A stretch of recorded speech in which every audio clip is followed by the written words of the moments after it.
Assalamualaikum warahmatullahi wabarakatuh. Perkenalkan, nama saya Susmita. Di video kali ini saya akan menjelaskan tentang macam-macam APD, penggolongan PKRT dan penggolongan obat.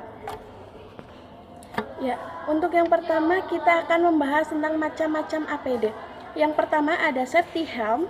Ya, safety helm ini sendiri fungsinya untuk melindungi kepala dari benturan benda keras ataupun tajam yang biasanya terjadi atau sebagai penyebab tentang kecelakaan di tempat kerja.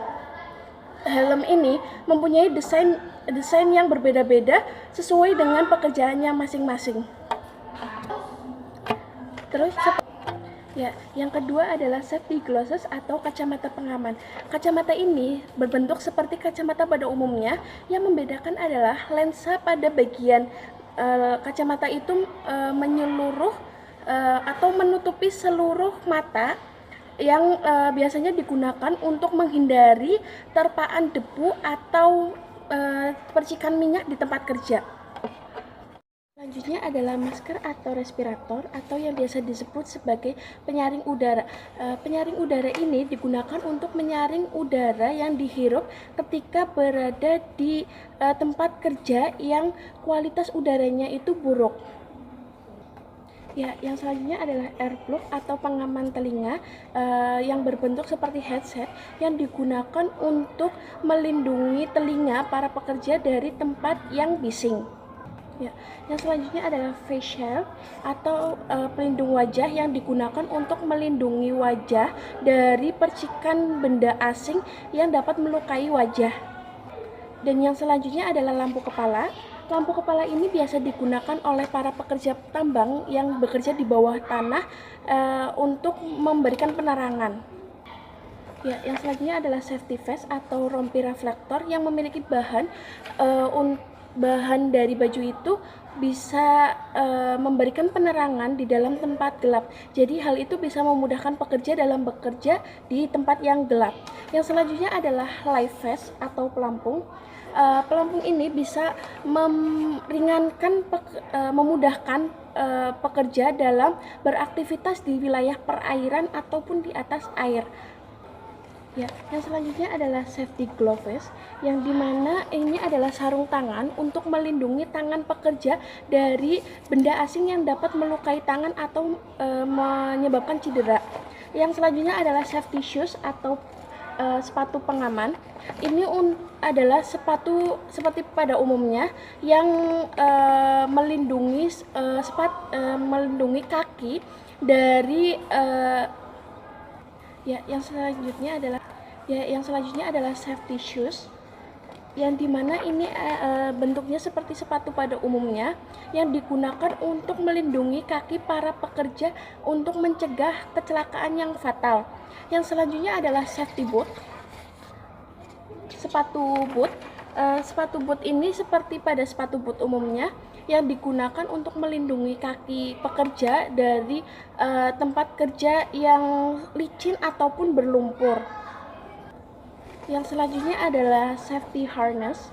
Safety harness ini adalah tali pengaman yang digunakan untuk melindungi para pekerja pada saat bekerja di ketinggian. Terus yang selanjutnya adalah safety belt.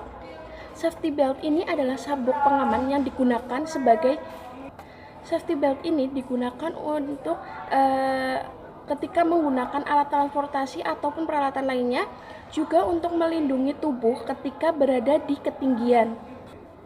Yang selanjutnya adalah raincoat yang digunakan untuk melindungi percikan saat pekerja sedang bekerja ataupun yang bisa menyebabkan pekerja terpapar air secara terus-menerus dan menyebabkan pekerja demam. Dan yang selanjutnya adalah self record. Alat ini digunakan untuk alat bantu oksigen pada saat terjadi kebakaran di tempat bekerja. Tadi kita udah membahas tentang macam-macam APD dan sekarang kita akan membahas tentang penggolongan PKRT. Penggolongan PKRT yang pertama itu ada kelas 1 yaitu resiko rendah, yang dimana PKRT ini itu penggunaannya tidak menimbulkan akibat yang berarti. Contohnya kapas dan tisu itu digunakan satu kali pakai untuk menghindari paparan polusi udara. Untuk yang kelas 2 itu ada risiko sedang, PKRT yang penggunaannya dapat menimbulkan akibat seperti iritasi dan korosif. Contoh dari kelas ini adalah deterjen dan alkohol.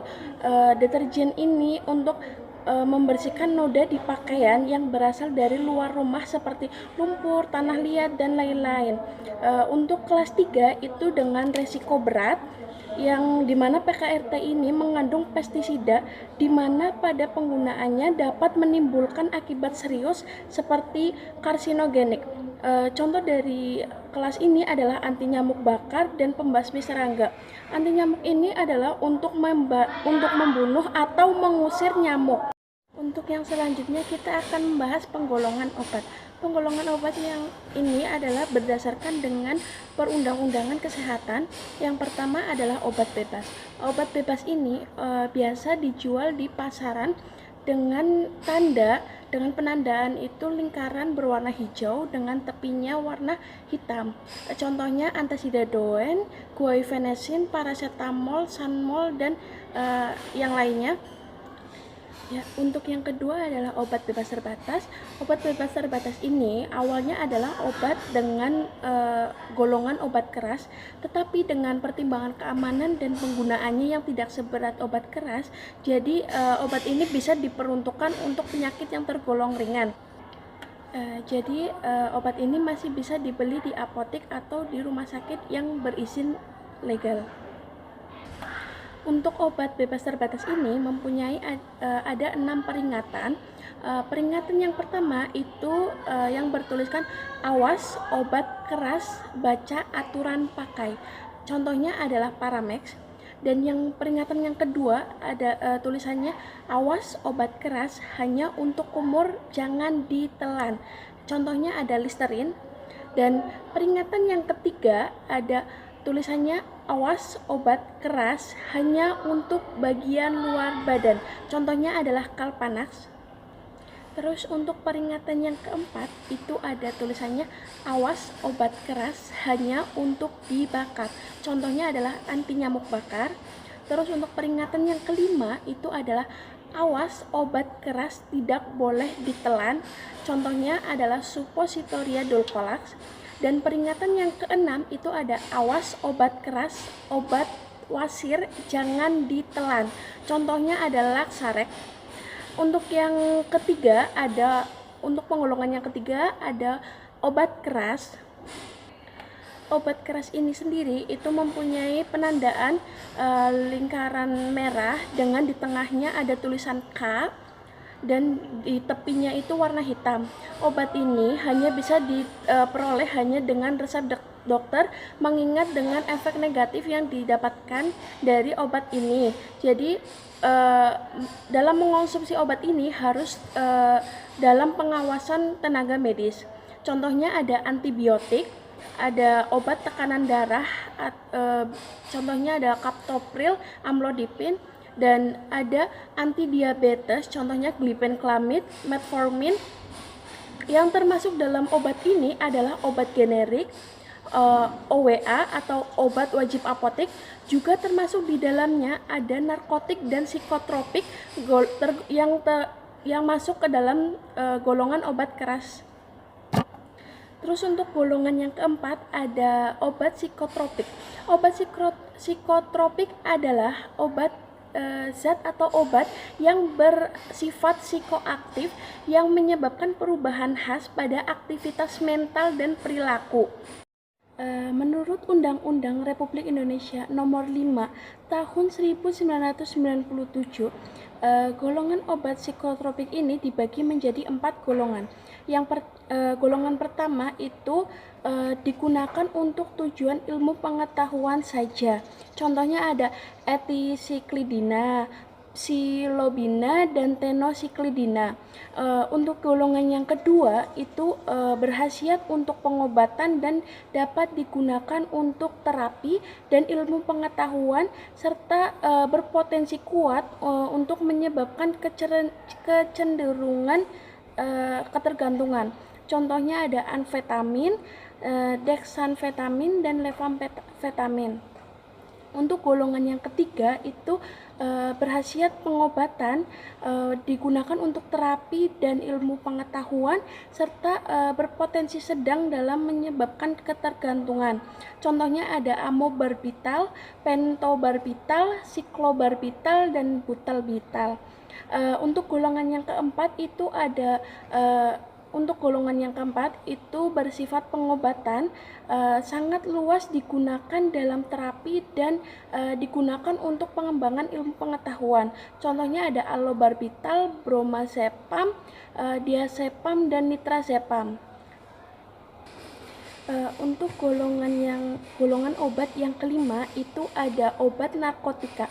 Berdasarkan Undang-Undang Nomor 35 Tahun 2009, obat narkotika adalah obat yang berasal dari tanaman atau bukan tanaman yang dapat menyebabkan penurunan atau perubahan pada aktivitas mental dan perilaku. Obat narkotika ini dibagi menjadi 3 golongan. Golongan yang pertama itu hanya dapat digunakan untuk pengembangan ilmu pengetahuan saja, karena obat ini berpotensi sangat tinggi untuk menyebabkan ketergantungan. Contohnya tanaman Papaver somniferum L, opium mentah, tanaman ganja, dan heroina. Sedangkan golongan yang kedua itu digunakan pengobatan, tapi pengobatan ini digunakan karena sebagai pilihan terakhir, terus digunakan sebagai ilmu pengetahuan, karena obat ini masih berpotensi tinggi dalam menyebabkan ketergantungan. Contohnya morfina, opium, petidina, tebaina, dan tebaken. Untuk golongan yang ketiga itu sudah cukup luas digunakan untuk pengobatan dan terapi, juga digunakan sebagai pengembangan ilmu pengetahuan dan berpotensi ringan menyebabkan ketergantungan. Contohnya kodeina, nikodikodina, dan nikokodina. Sedangkan golongan yang keenam itu ada obat wajib apotek atau OA. OA ini untuk memenuhi keterjangkauan pelayanan, pemerintah mengeluarkan kebijakan OA. OA merupakan obat keras yang dapat diberikan oleh apoteker kepada pasien, tetapi dengan ketentuan memenuhi persyaratan OWA.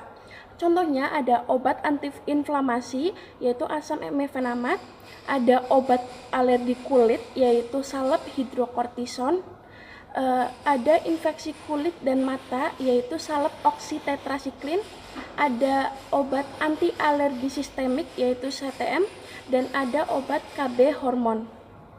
Penjelasannya bisa saya sampaikan tentang macam-macam APD, penggolongan PKRT, dan penggolongan obat. Kurang lebihnya saya mohon maaf. Terima kasih atas perhatiannya. Wassalamualaikum warahmatullahi wabarakatuh.